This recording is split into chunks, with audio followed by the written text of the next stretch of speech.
I'm saying is napaka-importante nung presensya ng bawat isa sa atin right now. For first year to the 24 years, paano gumalaw ang Panginoon sa atin? We've experienced, I think, inabutan niyo yung Asian crisis, siguro hindi pa medyo available, hindi pa alam niyo yung mga time na yun. Because that is also something like COVID thing na dumating sa atin. I also experienced the anthrax fear. That pag may dumating sa yung envelopes, pag may dumating sa yung package, you have to be very careful, baka merong anthrax sa loob. And pagbukas mo at pagsingit mo and you're gone, you're dead. But yeah, death was mentioned, that is common. And napaka-importante yan, ma'am, siya. That is something that we have always to understand, na yung death, hindi lang siya physical. There is also a death which is spiritual. There is actually also blindness physically, but there is also a blindness spiritually. And yung blindness spiritually, that is something na maaaring hindi natin alam paano tayo nabubulag. Maybe we see physically, but spiritually, we are blind. Yan yung sabi ng Bible. So, the time and the death na nabigay kanina is so important to look into how the Lord Jesus Christ, how God works in us, in and by, and even for the life of each and everyone sa atin right now. Asaan ang Diyos during the time? Asaan siya? Nung pagpasok mo sa eskwela, ini-expect mo man na dito ka dadalhin ng iyong first job, dito ka dadalhin ng pag-internship mo, mamimet mo si Aisel, mamimet mo si Span, mamimet mo si Jer, and I'll be here. Dati nagkikita lang kami ni Ma'am Shaz sa simbahan. But we never realized, I never realized that magiging kasama ko siya sa opisina, and Sir Brian will be my boss. Doon lang kami dun sa simbahan.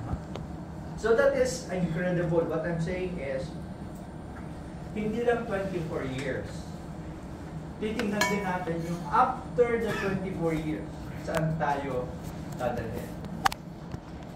Last time we had the management committee meeting, we discussed about things, how ECC and EIA and EIS works in our life. Hindi lang sa trabaho. But what the Lord has set into my heart, meron siyang bigat in na binibigay sa bawat isa. I remember the verse that we discussed about Galatians chapter 6 verse 2. What it says there is we have to carry each one's burden because we will be fulfilling the law of Christ. So that is a straightforward answer, no? If you want to fulfill the law, you have to carry your sisters and your brothers burden. Wow. That is amazing. And I think that is something na medyo nawawala sa atin. Pag titingin ka sa mundo, parang instead of connecting in Facebook, parang may disconnect. Parang yung mga kaibigan mo, hindi nila like yung picture mo, hindi nila like yung post mo, hindi nila nare-recognize kung ang sarap ng kinain mo ngayon, o baka naiingit sila. So maybe that is the disconnect. But on the way that we are discussing this month, and that is the thing also I'll share to you, but hindi yung main verse ko right now, yung Galatians 6, you carry on yung burdens. I think the other day, we are discussing about the components ng ECC. Okay? So one of the component is the GFA. Okay, so Jer, ano ang meaning ng GFA? Gross floor area. Yes! Gross floor area! Parang pang naman! But that I want to, yun yung gusto ko i-relate sa atin right now. In the 24 years of PSNPI, I relate the GFA as God's faithfulness abounds. It abounds because Meaning niya, it's siksik, liglig, it flourish, it overflows. Why? Because people, merong purpose na nilagay doon. Why Sir Brian is there? Why Ma'am Shai is there? Why Ma'am A is there? Why each and every one of you guys are there? We don't know each other's burden. We don't know kung ano yung mga undergoings niyo. But did you ask yourself the reason why you are in that seats right now, doing the thing for our clients, so that meron tayong ma-receive on our payroll or financially, and also meron tayong may bibigay sa mga mahal natin sa buhay. I'm so glad with Spy kasi yung kanya, yung mindset niya is helping, no? Yung family nila at that age, tumatayo siyang parang isang tatay dun sa kanilang mga kasama sa bahay. It's something not only Spy. I mean, each and every one of us has its own weights to carry. Hindi ko alam yan. Pero isa lang alam ko, when God put you here, God put also the purpose in your life. Kung nasaan tayo right now. So, in God's faithfulness abound, there are things that I would like us to check or to understand. Just as gross floor area defines the physical space, as what Jared described, it defines a space we build on, yan yung GFA, but we build on God's faithfulness abound defines the spiritual space we live in. So that's define God's faithfulness abound, the spiritual space we live in. His mercy is the foundation, His grace is the ceiling, and His promises the walls that holds us together. Very important yung bawat isa sa atin. So sad because Jels will be moving, but hindi natapos yung rent doon. Jels will always be a friend to us, not only Jels, but also Sharon, also Michael, sino pa? Renel. Okay. Isipin mo, in my 1 year of stay, I met a lot of people that they've been with, sabihin ko na natali na sila, we're able to share God's to them. We're able to feed them not physically but spiritually on sharing na ginagawa natin on every Monday schedule. So, His promises, the walls that holds us together. My question is, how many promises in the Bible ang alam? Did you ever check? How many promises ang binigay ng Diyos para sa tao? Promises niya binigay sa angel, binigay niya from man to God and God to man.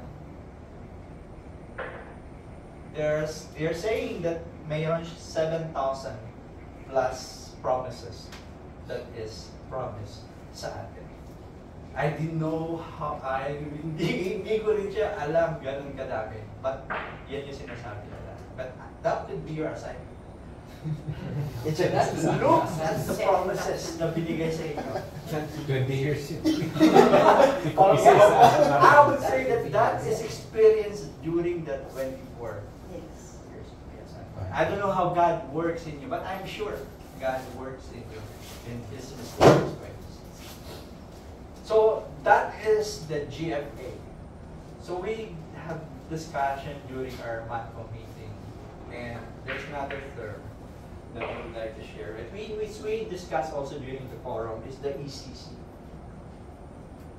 Okay, ECC. Spy, what do you mean by ECC? Yes. So how it is relate to us. So I think in the management we discussed this one. Because this speaks about leadership. This speaks about people, ito yung mga pinagkakatiwalaan natin.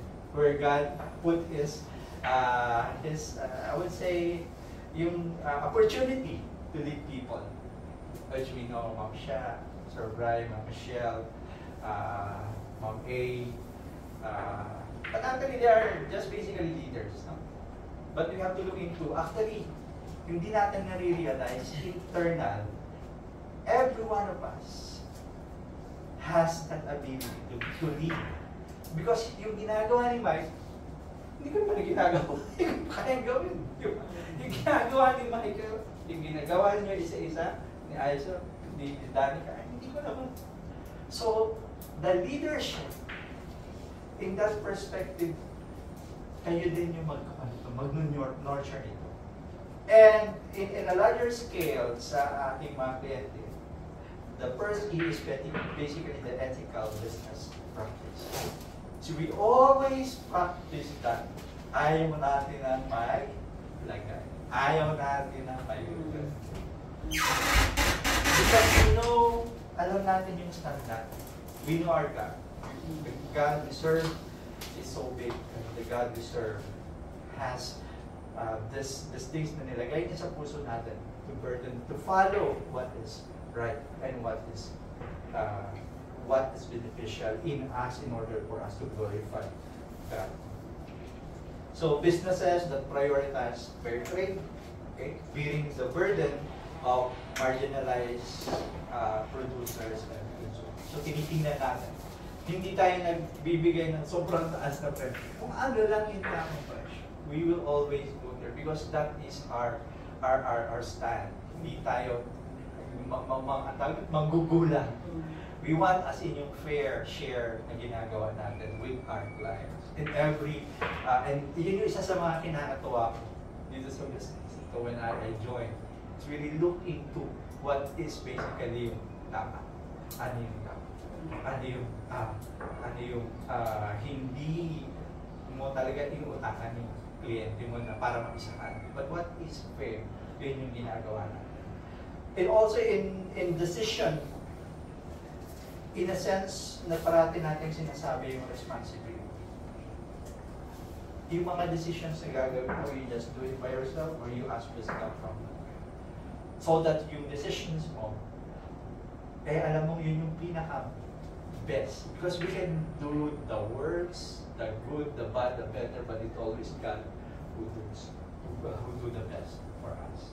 So yun yung parati natin. The letter C is compassionate leadership. Lalo na sa atin, I know you'll notice when Sir Brian may problema, he always had heart. Na nandun siya parati. Feel niya tayo. But sometimes our problem is we fail also to respond. We also fail to respond. But that is something that gusto natin hindi ma-develop, hindi lang kayo. We want that to be developed dun sa atin. Kasi later on, maybe a year, 2 years from now, meron na rin kayong tao underneath you. Or meron kayong minamanage na rin na tao within in you guys. I believe na hindi lang ito right now tayo. There is something that God has prepared for us for the years to come. Kasi ang blessings hindi lang kaya natin na tayo lang mag-bless. These are basically the responsibility na binibigay sa atin ng Panginoon. Sometimes we feel that there will always be a greener pasture outside. But my request and my pakiusap is to really understand what is in the heart of Sir Brian in terms of where we want to go and how we can help each other to grow the business. This is basically ours. Actually, I worked for 28 years in my previous company, the previous job ko, expecting to receive a lump sum of amount after my separation. God has something planned for me.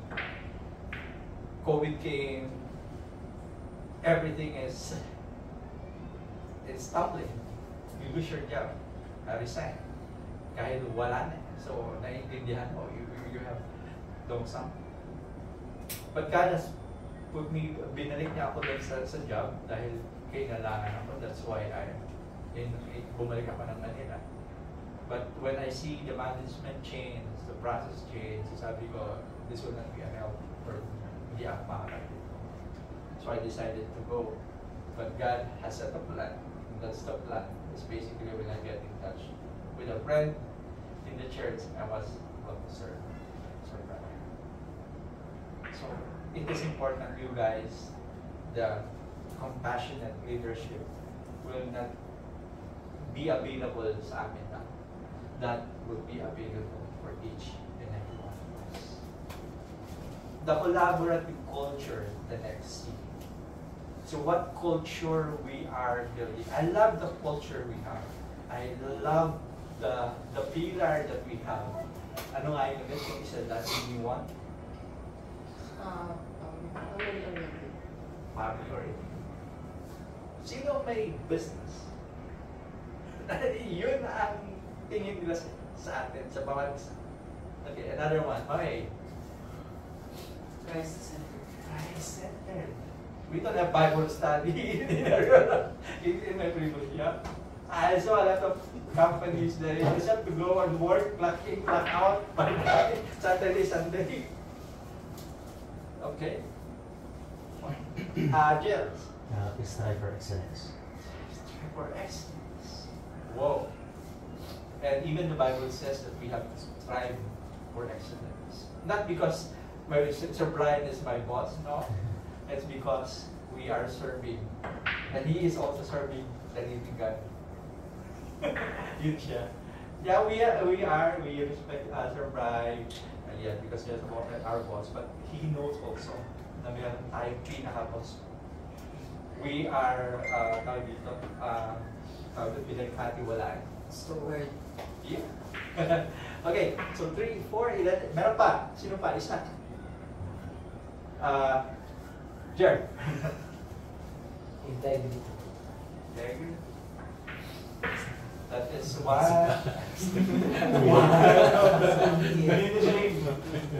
of the diminishing character na, I mean, to have in account. Meron pa? May nakalimutan ko. What's the... Ano pa? PSN. One team. One team. Hindi sila. Yeah.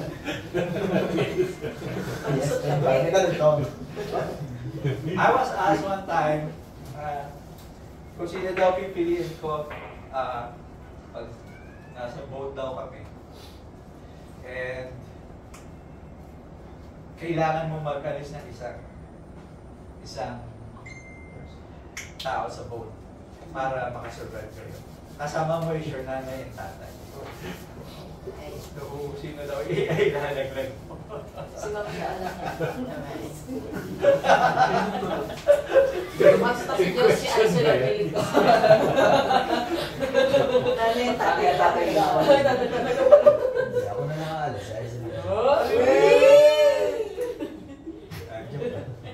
Mababaw lang naman daw yung phone. Sometimes that is just basically things na hindi naman mangyayari. We always put ourselves into a situation na hindi naman kailangan ilagay yung situation doon, which is hindi nang parating nangyayari sa atin. We try to think a lot of things. Ay, hindi naman mangyayari, so kawo-worry mo na kawo-worry, hindi mas lalo kang nagkaroon ng problema. Remember, we are a team. A team survive as in pag nag-work sila lahat. Diba, the weakest link. So, kailangan natin maintindihan yun. And I think that is a process sa ating sa kumpanya. That is basically one of the intimate thing na kailangan natin maisip or gampanan if we want to grow and gusto natin may marating, we need to be there as a team. How can you say you're a team if somebody is left? How you say there's a team kung meron nandun sa top, but there are still people who are looking downward and say hi. Ang hirap kasi, when you say one team, it's not just basically an emotions that you have to build. It is a relation. And nurturing a relation is one of the most difficult. Because ikaw mismo, pag hindi mo kaya mag-sacrifice, then that would fail. That would fail. Hindi mo maintindihan. So, yeah, carry each other's burdens in Galatians 6:2. Yun yung naging topic namin. But that is basically my topic right now. So that's the ECC.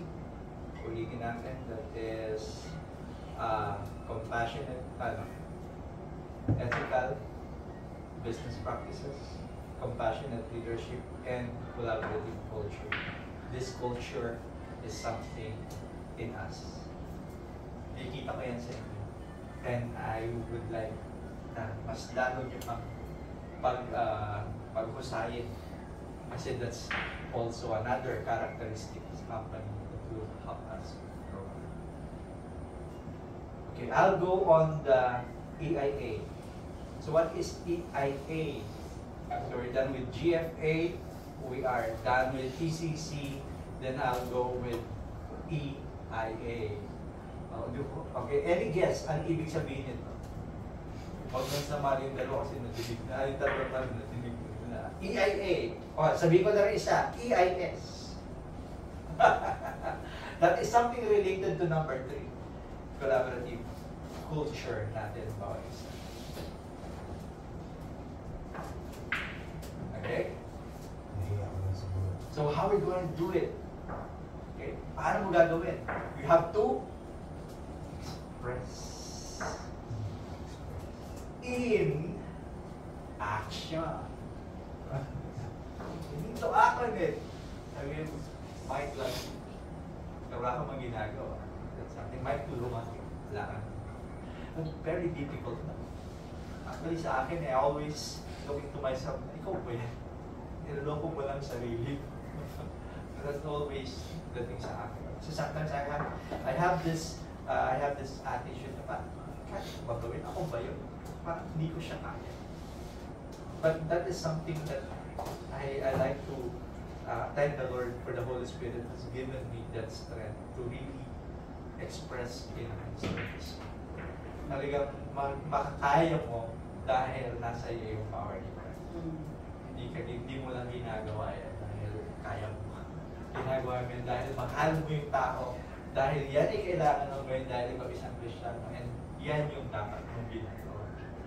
Pero that is very challenging thing sa atin.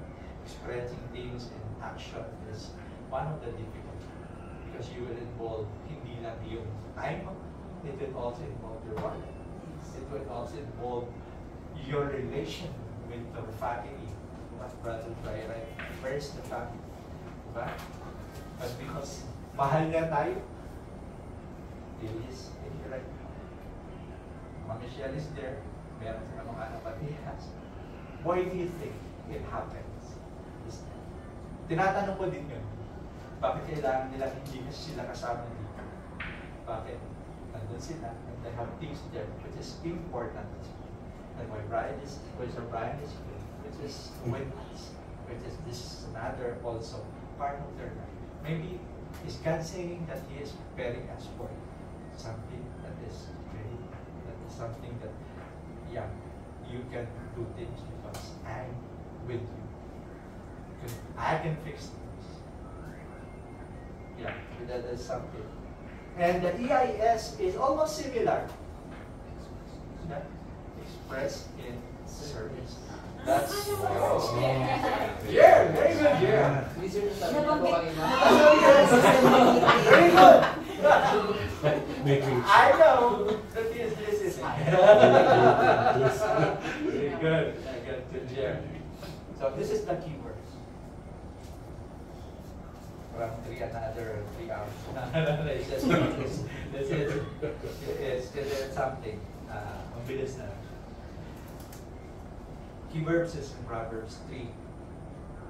Chapter 3, verse 3. And it says there that love and faithfulness, and you have faith, God's faithfulness abounds. That love and faithfulness never leave you. Sabihin mo dun sa katabi mo. Faithfulness never leave you. Bind them around your neck. And write them on the tablet of your heart.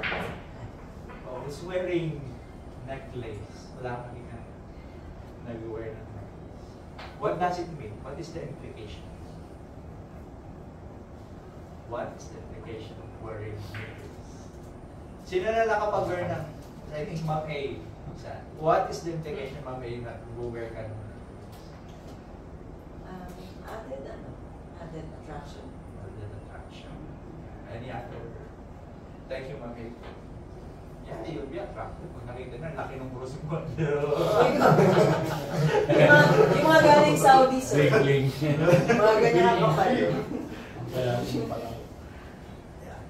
After there are implications during the old times. And I believe even up to this time, you wear necklace because you want something that is, di ba, minsan, di ba, may picture. And who are looking the picture? Your loved ones. Because they are near in your heart. That is something. Tradition. But not only that. Okay, just like a necklace is worn close and seen by others, nakikita nyo, wow, laki ng bling-bling mo. It's something that others. But we can model love and faithfulness in our life. So that's what the Lord is saying. Yung faithfulness, yes, we have to wear as like a necklace na makikita ng tao sa atin. And a reminder of this is wearing something round and neck keeps it near into your hearts and mind. Okay, so malapit sa puso. Reminds to live by this verb. That is something that we have to understand. So when we remember God's faithfulness, it's because we want to live by that verb. God is faithful. It's a call to let us value sin in us, which we get from the Lord our Jesus. So ayaw natin siyang itago, and we want it to be acted upon. Sinushow natin as we express. So what is naman yung write them on the tablet of your heart? Di pa na may hugot. Sinabi rin, itagama ka, isaksak mo sa puso mo. Why is that? Why is that? Hindi ba sinasabi sa atin pag yan is, you have to internalize the thing to us. Internalize that faithfulness that is coming from the Lord our God. Fresh every morning. Right on the tablet implies lasting commitments, not fleeting emotion. It's about forming habits and conviction that shape who you are. Sabi nila, ano bang will ng Lord sa akin? Ano ba ang will niya sa akin? Is, so ang dami, will ni Kiyaka Lord, makapunta ko ng abroad. Will ba ni Lord na makapunta ako sa somewhere or I'll with this and that? But the will is very simple. He wants us to be like Him. That is His journey. Maybe yung hiningi mo na makapag-asawa ka ng tall, dark, and never mind. It's something that is a bonus na lang sa pagdating sa atin. But this is will. If you want to know His will, just feel like Christ. This is a spiritual transformation. In biblical times, the heart has seen the seat of intellect and will. So this is a call to let God's truth shape your inner life. That is very.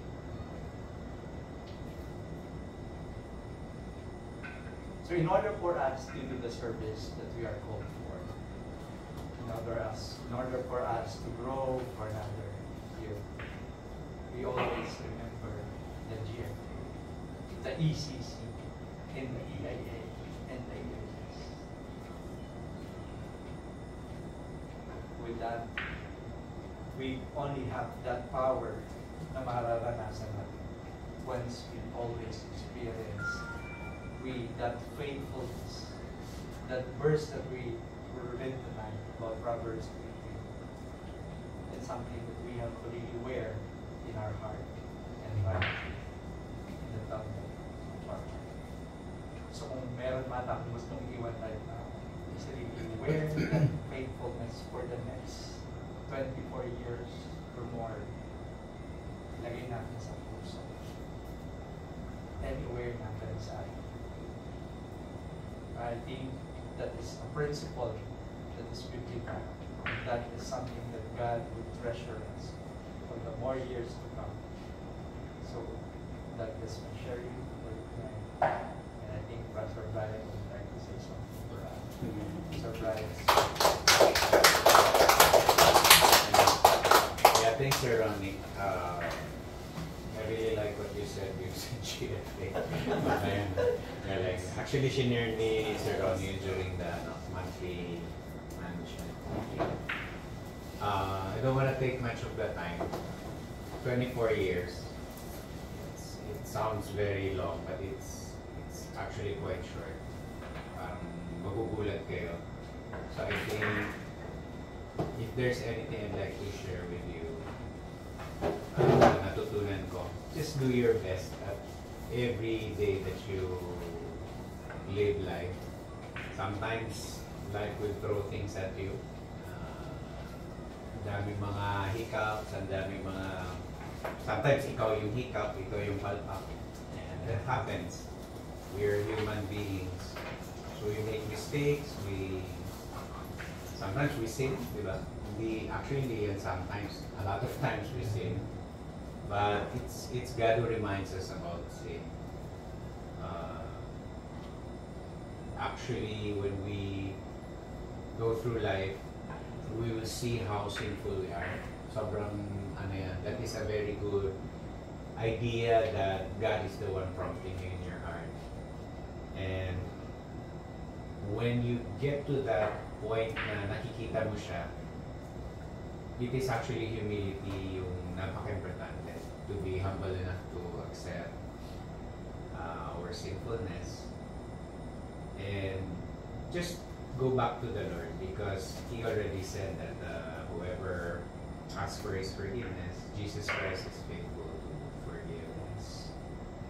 But the story of Pacific Spectrum sa first 24 years,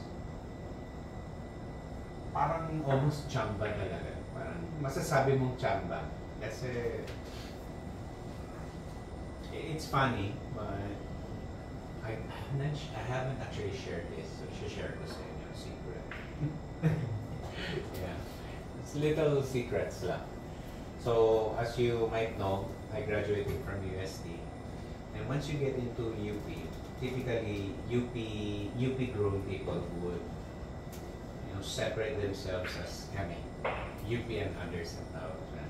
Interestingly, the moment I went into UP, there was this guy, one of the professors who is constantly my friend pa rin till today, part of the group. He would say, Brian, sabi niya ganyan. Sabi niya, cum laude ng UST. So ganun siya. Tapos parang mo kilala ka agad. So I did not know UP culture is we, you. Ganun. Pagka hindi ka taga taga-UP. Always yan, separate yan. Nakita ko siya. Nakita ko all throughout. Nakita ko yung separation. Sa klase, pagka taga-UP ka, iba yung respeto. Pagka taga-iba ka, ite-test ka talaga, ite-challenge ka. Interestingly, this guy likes me a lot. Literally. No. Bisaya kasi. So sabi niya, bay. Kuya, diri. Project na. So come, let's do projects together. So he would always bring me siya nagdala sa akin sa World Bank, siya nagdala sa akin sa mga trainings and everything. He would always bring me. And then, interestingly, because he would always bring me, doon na napanganak ang Pacific Spectrum kasi he's one of the owners ng Pacific Spectrum also. So tayo ng company, the first address of the company Pacific Spectrum sa Mapalad. So meeting kami doon, naging Pacific Spectrum. So it is actually mga professors and mga lahat yung UP. Ako lang hindi UP. I actually si Betty rin UP. Just simply because we were friends of these people. Hindi naman namin pinili sarili namin doon. Hindi namin pinili sarili. So, but I never really saw na parang si Lord yung because of course, I'd have to say Pacific Spectrum as the source of my income. Literally.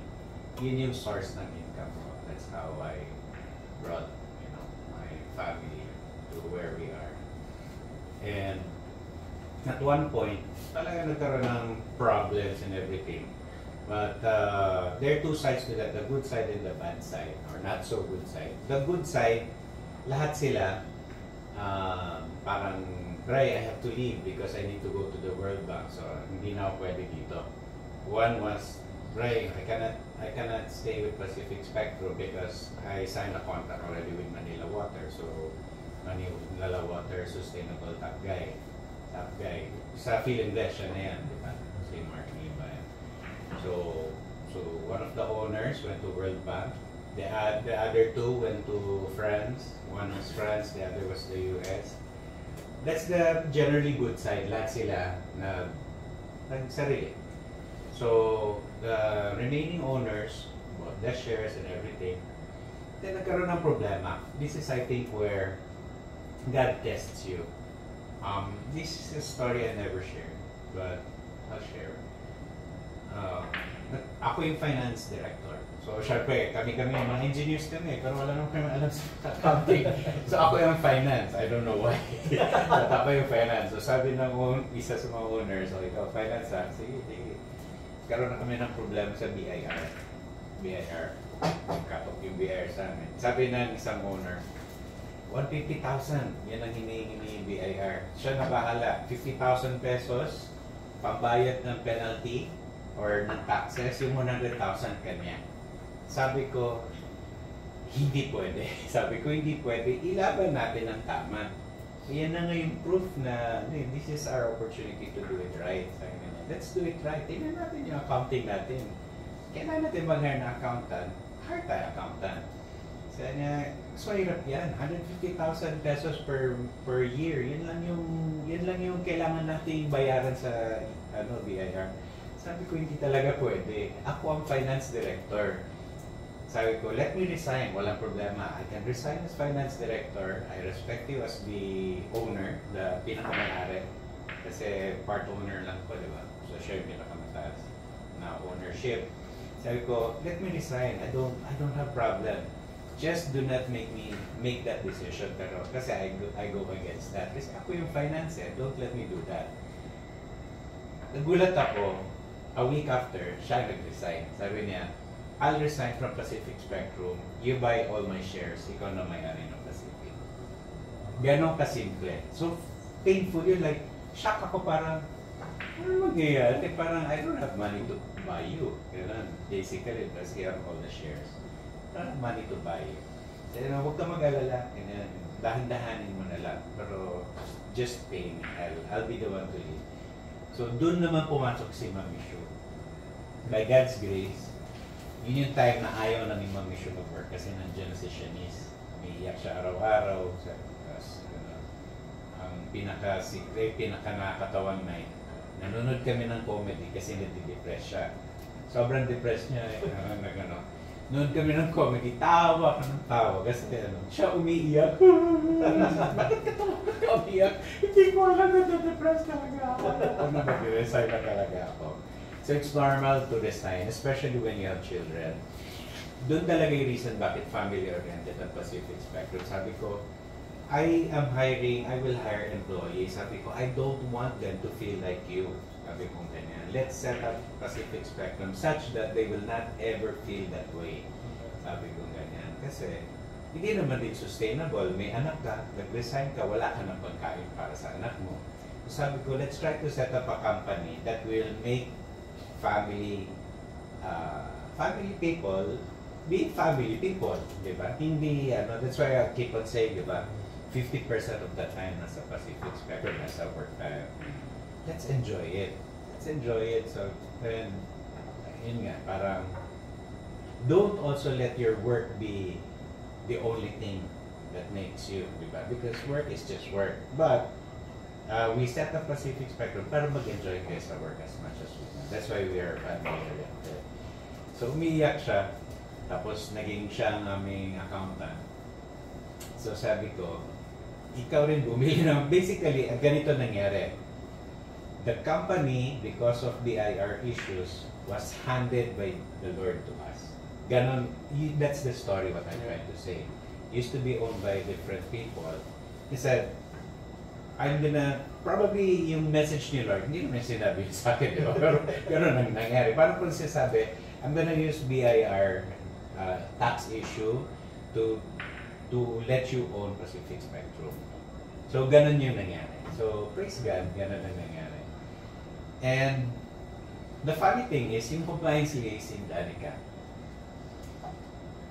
is a business na hindi ako ang nag-develop. Hindi talaga ako nag-develop dyan. Kasi, si Orange, barkada yan ng mga owners namin. UP nga eh, mga UP people. Ba't kilala na ako ni Orange? Pero, mga kaibigan niya literally yun. So, ayaw na nung owner. Sabi ko, well, mahirap trabaho yan. Puro papel. Sakit na sa ulo. So, Brian, ikaw na to, bahala. So, napunta sa akin yung project. Bahala ka na dyan kung parang patakboy niya. So, si Intel, and during that time, this is a funny thing, nag-apply ako sa Intel during that general time. Siguro months before na kami ng yung compliance liaison ng boom niya. Hindi man nagsaroon si Intel. So, apply ako. Si Orange literally nag-interview sa akin. Kasama, sino na kilala kay Brian Hilario? Nabutan niyo na ba? Anyone na? Brian Hilario? 990. Kay Brian Hilario. Si Brian Hilario, ang kalabang ko sa position na yun. You know, I'm not really an employee person ever since hindi talaga. That's another story which is really funny. Kung gusto niyo yung tanungin ako tungkol dyan sa employee, painumin niyo ako. Share ko sa inyo. But, so nag-interview. Nalaman ko hindi ako yung kinuha. Nalaman ko si Brian Hilario ang kinuha. So, si Orange, kinuha si Brian Hilario, right? And then sabi ni Orange, Bray, ganyan, we got someone else, ganyan. But can Pacific Spectrum do the compliance liaison of Intel? Doon nagsimula talaga lahat. Lahat ng ginagawa mo Danica Gels, galing yan sa Intel lahat. Alright? Yan ang pinaka-first project natin ng compliance liaison. And diba, when you look at this story, this is how God provides. Nagsara ang Intel. So kami parang, parang nagsara ang Intel, oh no, panic kami. But lo and behold, this is how the Lord moves. Orange, lahat yan sila, 5 yata yan sila. Yung isa, si Orange, pumunta ng Analog Group, tapos yung isa sa Power Group, tapos yung isa, Caltex Group, diba, Chevron Group. Lahat sila naging kliyente natin. So, pati si Holcim, diba, si Holcim, napunta kay Holcim. So, every time mag-resign ang mga tao, they would always bring Pacific Spectrum. Like, Brian, nandito na ako sa ganyan. That's why lagi kong tinatanong, pag may nag-resign, mag-communicate ka na kagad, check mo sa kanila if they need our services. Kahit kasi, by pattern, ganun ang nangyayari.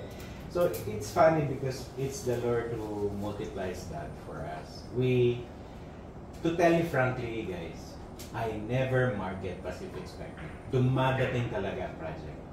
Ngayon na lang kami ni Sir Ronnie nag-uusap. Sir Ronnie, I think it is time. Let's do marketing. Although I did market by online, so natuto ako mag-internet marketing. So inaral ko siya. Then I put myself to the internet. So nakakakuha yun. Pero other than internet marketing, everything was through referrals. So this is not me. What I'm trying to say is I did not make Pacific Spectrum. I am just a tool. I'm just an instrument the Lord has used to provide for my family and to provide for the families who are in Pacific Spectrum. That is the last 24 years. And I told my team, sabi ko, that your top management, your main core natin, I said, we only have one lifetime to do what is best for the entire company, to do what is best for you guys. We need to do it now. We need to make people grow. Like, we need to focus on letting them know we want them, each of them, to really grow in all aspects of what growth means. Of course, spiritual, but there's also skill, there's also professionalism, diba? There's also finances. And sabi ko, we need to make that happen. Sabi ko, it is our legacy to let the company grow so that everyone will benefit from it. So, will I be able to do it on my own? Of course not. I am so blessed to have each one of you. I'm so really blessed to have Ma'am Arlene, Ma'am Shap. Lahat actually yan, si Mark. Lahat kayo actually milagro sa akin. Each and every person has a miracle story. Like Ma'am Shap, there was a time na hindi na siya nag-work kay TJ, di ba? Parang, Shar, wala kang ginagawa. Wala kuya eh. Sali ka nila sa something like that. Kasi may miracle din yun. Nahiya naman ako kay TJ kasi he used to work with architect TJ. But si TJ also said, go. I cannot, basta may different story. Ma'am Arlene, same thing, di ba, Ma'am Arlene? Nag-post ako sa Facebook, tumawag agad si Pastor Freddy. Ay, si Ma'am Arlene, yung asawa ni Pastor Troy. Kilala ko si Pastor Troy from my childhood. The first interview na upo niya kaagad si Ma'am Arlene, automatic na yun, wala nang usap-usap, parang hard ka na, ganyan. Kasi nag-upo, nagkakwentuhan kami tungkol sa kung paano kumikilos si Lord. Walang interview masyado about anong expertise mo, experience mo. So nakitaan ka agad namin, ako, nanay si Ma'am Arlene talaga. So we need someone like Ma'am Arlene. Yes, daw. Nakakabalitan ka siguro natin, no? Ano naman yan? So all of us, each one of you, even Mark, we were, ang weird yung kay Mark, sobra. Kasi talagang inaway kami ni Ma'am Mishu para ipasok ng si Mark. Di ba literally, vote is 3 against 1. Nag-no kaming tatlo, si Ma'am Mishu nagsabing pasok si and she got angry like, gano'n na ba kayo? Sabi niya sa Ma'am Mishu porket meron siyang problema, meron siyang disability, nag-no kayo kaagad. Tapos bigla na siya ako parang, hindi lang ako marunong. Hindi lang ako marunong. Paano may mga sa kanya? Try natin. Dahil kausapin natin ang mga magulang. Papuntahin natin dito. Pa-waiver natin. Pero did you just give up? Sabi niya. Nagalit siya sa amin. Parang, okay, let's do that. So parang, syempre, So we asked Mark's dad to come over. My goodness, talagang nung nag-share, umiiyak kami. Literally, lumuluha kami habang nag-share because the father was really praying for a Christian company, was really praying for someone who would love Mark. Honestly, Mark loves us more probably than I love Mark. Yung feeling ko lang, kasi feeling ko nagkukula ako bilang tatay niya sa office of the ministry. But I tried my best, pero Mark has been so faithful to us. It is another miracle. The most recent miracle, of course, is Sir Ronnie. Because as you have mentioned, Sir Ronnie said earlier, that day, actually it was Sunday, literally same day talaga. One person in church, magkakilala kami. Magkakilala naman kami, pero I was generally close to that guy, and he was also close to that guy. Sir Ronnie is a morning service or 10 a.m. service head ng ministry head. Ako naman banda, 8 a.m. ministry, band head. So, hindi nagtatagpo kami. Pero, isang common person sa leadership na group, di ba? Parang sa Faith at Work. Oo, it's a leadership ministry. Doon kami nagtatagpo. So, sabi ng guy, sabi niya, hey bro, are you still looking for like someone who can guide you, who can help you out? Sabi niya, try Brother Ronnie. Sabi ko, are you sure? Mahiha naman ako kay Brother Ronnie. Just try it. Pwede na sabihin ko, pasok yun. Just try it. Nag-message ako kay Brother Ronnie that same day, kasi Sunday. Sabi ko, bro, Brother Joseph, possibly interested ka daw. Would you be able to come, wait, let's discuss. Parang hindi siya interview, but let's talk about your interest, ganyan. Nag-yes siya. Little did I know, that day, he was already deciding to go home sa probinsya. Imagine, if I did not message Sir Ronnie, that afternoon, kasi lunchtime yun that afternoon he would already leave.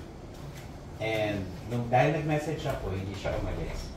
Monday, automatically, siya na yun. And you know what actually happened? This is something I never shared with you. Nahiyaman ako, pero I'll share with you. Did you know that Charnel's leaving paved way for Sir Ronnie to come in? How? Budget. Literally budget. Because if Charnel stayed, right, wala akong pang-budget kay Sir Ronnie. So, pag tinignan mo, it is God who takes away. Kasi I didn't want Charnel to leave. Di ba? Pero syempre, di ba? I never like it to leave.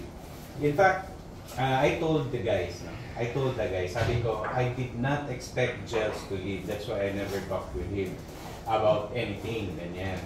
That's why nung nagsabi siya, one of the biggest shocks of my life. Kasi I never had a clue. Zero clue talaga.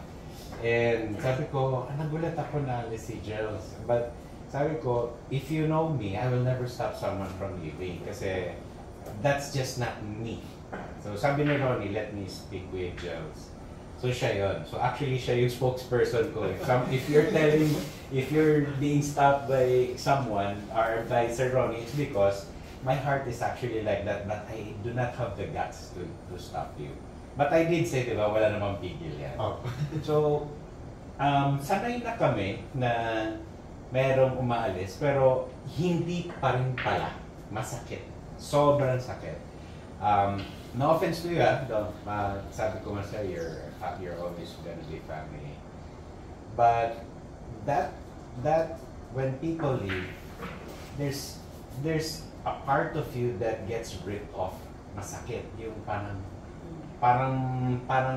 basta parang may balat na tinanggalan ka. Parang natanggalan ka talaga. And that wound is there as a good reminder of our calling as spiritual leaders para sa inyo. And yun lang. When you look at Pacific Spectrum, lahat talaga kayo miracle. So, kahit na as you live, you're lent to us by the Lord for a very good reason. Ang amin is that I personally gave my best to train each and every one of you. Lahat ng kaya niyo itanong, isasagot ko. Lahat ng kaya ko ibigay. Di ba sobrang passionate ako magturo na feeling ko? May times baka nasasaktan ko na sila. Pero actually gusto ko lang kasi sila maging kasing galing ko. Yun lang lagi ko sinasabi for example kay Shaq. Sabi ko, parang ang tapang ko kanina. Tapos parang sabi ko, pero gusto ko lang kasi gusto ko lang sila maging ako. Parang gusto ko umabot sila dun sa point na parang wow, ang galing talaga nila. Yun ang pangarap ko sa bawat isa. That's why very passionate ako about teaching. I will never teach. I don't teach my children except to teach them God's Word. Yun talaga, pokpok yun. Meaning when I see them, I discipline them. God's Word. Pero if you ask me if I teach them piano, I will never teach them piano. Why? Kasi I don't want to get angry. Kasi gusto ko interesado sila sa isang subject. Before ako magturo, like, Dad, please teach me. Are you sure? Dad, please teach me. Okay, I'll teach you. Pero sa inyo, whether you like it or not, I will teach you. Kasi feeling ko, hiniram ko yung oras ninyo. And I want you guys to be really, really good at what you do. And sobrang akong proud kasi lahat ng mga lumabas, nasasabi ko, wow, nawawa ko. Diba? Like for example, Daryl. Look at Daryl now, where he is. Look at Charnel, where he is. You guys probably don't know some of the people, pero there they are, they're flying. So, wala talagang issue sa akin na umalis. Until now. It became personal na masakit pala talaga. Parang the last meeting was, pagod na ako na maalisan ng tao. So sabi ko sa kanila, masakit kasi siya. And one of the things I said is, it actually reflects our leadership. So, kaya si Sir Ronin, nagsasabi nga siya na yung leading by compassion. Diba? So yun lang guys. If there's anything for the last 24 years that I've learned, is that it is the Lord, this is the Lord's company. And my prayer is that bawat isa sa inyo, makita niyo kung paano kumilos si Lord sa buhay ninyo. Hindi aksidente na nandito kayo sa Pacific Spectrum, na na-hire kayo. Literally, pinili kayo for certain reasons, and it is not only your intelligence. Literally, it is not what we hired you. Kasi maraming ibang mga interviewees na sobrang talino, but we said no to them. Literally, we said no to them. Hindi pasado sa amin. Why? Because we want to build a family. We don't want only to build intellectual people. We want to build a family. So yun. So maraming salamat guys. 24 years have passed. We're looking forward towards the 25th year anniversary. Let's try to make it special. And I hope I will be able to make it special for all of you. And of course, I want us to grow for the next 24 years, going towards the 50th year. I pray na lumaki talaga yung Pacific Spectrum, not probably in numbers, but if it's in numbers, well and good, but at least in quality and significance in the environment, health and safety industry. So I need you. I need each one of you. Importante kayo bawat isa sa akin. I want you guys to grow in all aspects, personal, skill, profession, and of course yung inyong finances. Allow me to lead you, and I pray that si Lord na mag-bless sa bawat isa sa atin as you allow me to lead you for the next 24 years again. Okay. Maraming salamat.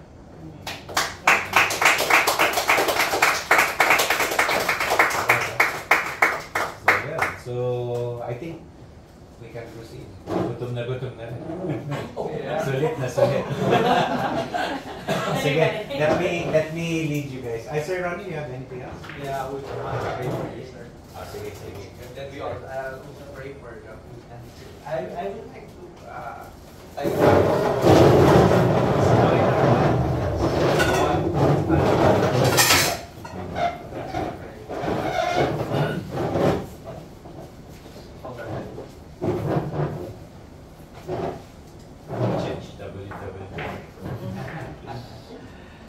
Father God, we want to thank you how faithful you are to each and every one of us.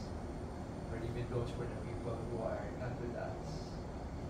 For those people na pinadala mo sa Pacific Spectrum, our clients, our people na nakakausap in the agencies, the government.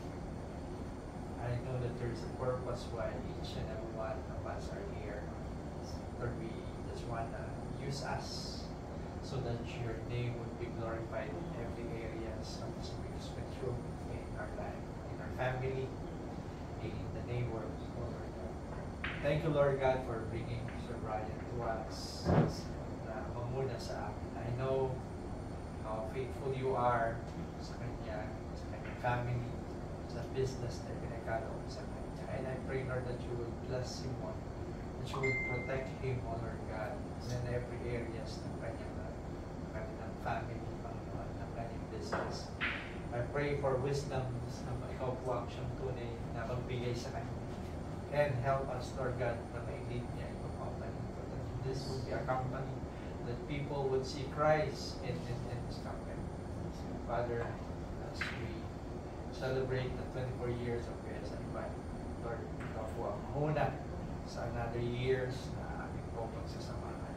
Even for each and every one of us who are here, I pray blessing, Lord God, sa kanilang family, sa bawat isa ng their career, Lord, sa bawat buhay na ibinigay mo at winib mo sa Pacific Spectrum. I pray that your name and your name alone would be lifted up. I pray for protection. I pray for blessing for each and every one. For the family, kung meron man karamdaman, Lord, we also lift up to you, Rona and Don, Lord God. We don't know what's happened, but Lord, I believe that you have purpose on her why they are not here. But we pray for provisions.